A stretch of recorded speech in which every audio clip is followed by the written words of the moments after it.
రాష్ట్ర ప్రజల్ని ఏమార్చేటువంటి ప్రయత్నం నిన్నటి నుంచి జరుగుతున్నటువంటి సందర్భాలు మనం చూస్తూ ఉన్నాం. స్థానిక శాసనసభ్యులు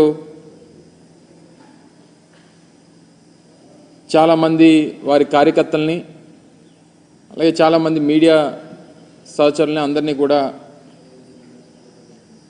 వారిని అందరిని కూడా లోపలికి తీసుకొని వెళ్ళి చేసినటువంటి ప్రచారం, తర్వాత జరిగినటువంటి దుష్ప్రచారం, ఇవన్నీ కూడా ఒక్కసారి ప్రజల్ని ఆలోచన చేయమని చెప్పి కోరుతా ఉన్నాం. ఋషికొండ మీద గడిచినటువంటి 3-4 సంవత్సరాలుగా ఏ రకంగా దుష్ప్రచారం చేస్తూ ఉన్నారో, దాని మీద ఎన్ని రకాలుగా అడ్డంకులు సృష్టించాలనేటువంటి కార్యక్రమాలు చేశారు అనేటువంటిది మనం అనేక సందర్భాలు చూసాం. అనేక కోర్టులకు వెళ్ళారు, అనేక పర్యావరణానికి సంబంధించినటువంటి కేసులు వేశారు. వీటిని అన్నిటినీ కూడా అధిగమించి ప్రభుత్వం చేపట్టేటువంటి కార్యక్రమాలని, ప్రభుత్వం చేపట్టేటువంటి నిర్మాణాలని పూర్తి చేసేటువంటి కార్యక్రమం చేసి దాదాపు 4-5 నెలల క్రితం వాటిని ముహూర్తానికి సంబంధించి మంచి రోజు అని చెప్పి వాటిని ప్రారంభించేటువంటి కార్యక్రమాన్ని కూడా ఆ రోజు మేము చేయడం జరిగింది. అయితే ఇప్పుడు చేస్తున్నటువంటి దుష్ప్రచారం అంతా కూడా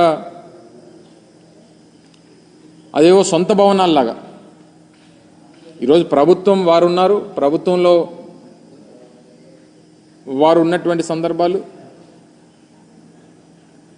ప్రభుత్వం దాన్ని ఏ రకంగా ఉపయోగించుకోవాలనేటువంటిది చూడడం మానేసి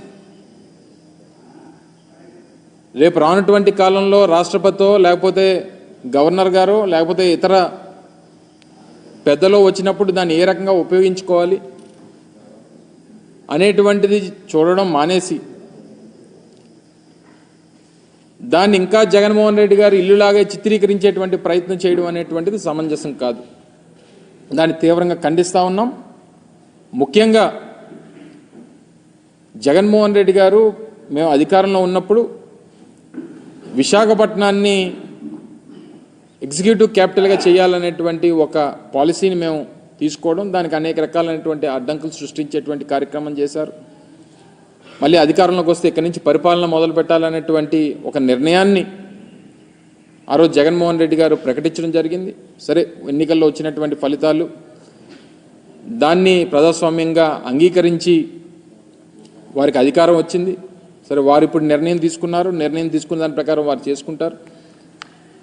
విశాఖపట్నం అనేటువంటిది ఉమ్మడి రాష్ట్రం ఉన్నప్పటి నుండి, హైదరాబాద్ రాజధానిగా ఉమ్మడి రాష్ట్రానికి ఉన్నప్పటి నుంచి 2వ అతిపెద్ద నగరంగా అభివృద్ధి చెందినటువంటి ప్రాంతం విశాఖపట్నం.